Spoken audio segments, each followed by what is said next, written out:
Sunsets. World. Seems like TDS. Mainstream media, they're not giving up either. Desperate to create the narrative that Garcia is this helpless, innocent man. Here's more on that from Congressman Wesley Hunt.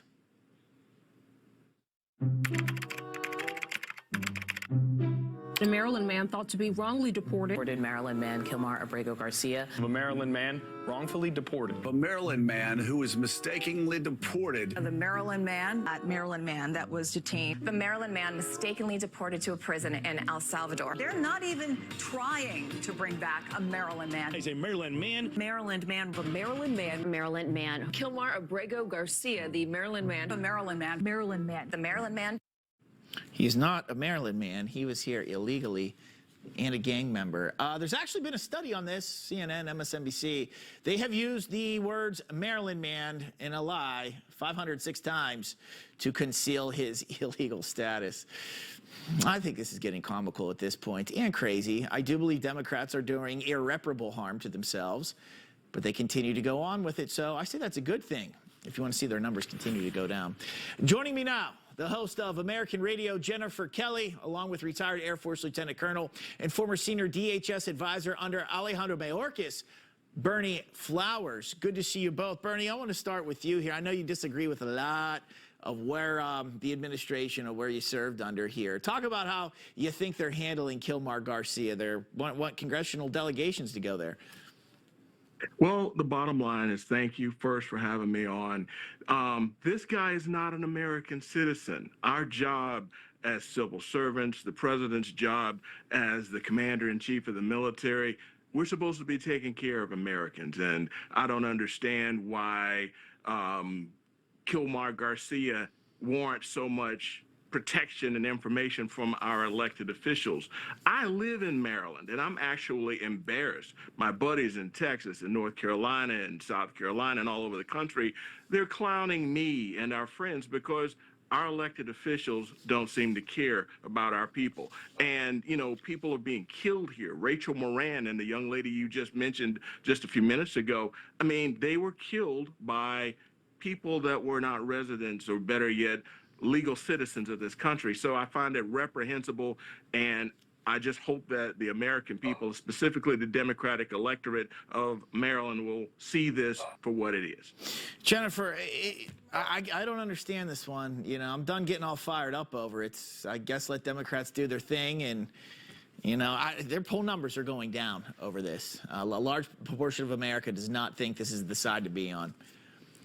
You mean you're not enjoying the latest episode of Love After Lockup, the Democrat Party? This is so crazy. It's just all the feels. It has all the markings of a great love affair, a great love story there. Conjugal visit, maybe, who knows? But yeah, look, the polling is not good on this. In Trump's first 100 days, you have about 70% of Americans who were polled on this issue of illegal migrants say they want all illegal immigrants deported, not just the criminals, like the Maryland man here. I think it's, Democrats now are not just calling him the Maryland man, they're also calling him a loving husband, even though he beat his wife.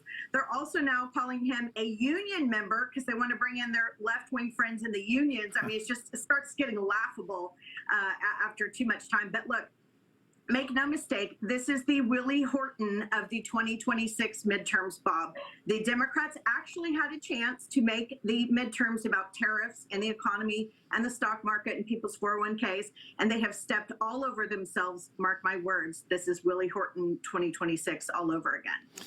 Let's do this. We have Tim Walz, the governor of Minnesota, his daughter, talking about immigration and deportations, just, I think, proving just how unhinged they've become on this. Let's play it. If Jesus were alive today and in the United States, this administration would have already taken him and removed him from this country without due process, claimed he was a member of the MS-13 gang as a way to try to justify not giving him due process, as if there is any justifiable reason to not giving somebody due process. But yeah, some people don't want to talk about that. No, I don't think a lot of people are talking about deporting Jesus if he were here in the United States. But I just think this is just how irrational, how unhinged they have become. I don't expect much from Minnesota, and I don't expect much from Tim Walz. And as far as Jesus is concerned, how dare they bring our Savior into their creative mess? I think that's reprehensible. And I just, it just shows who they really are. Let's leave the religion out of this, and let's protect American citizens. That's what we're supposed to be doing here, and they should be ashamed of themselves.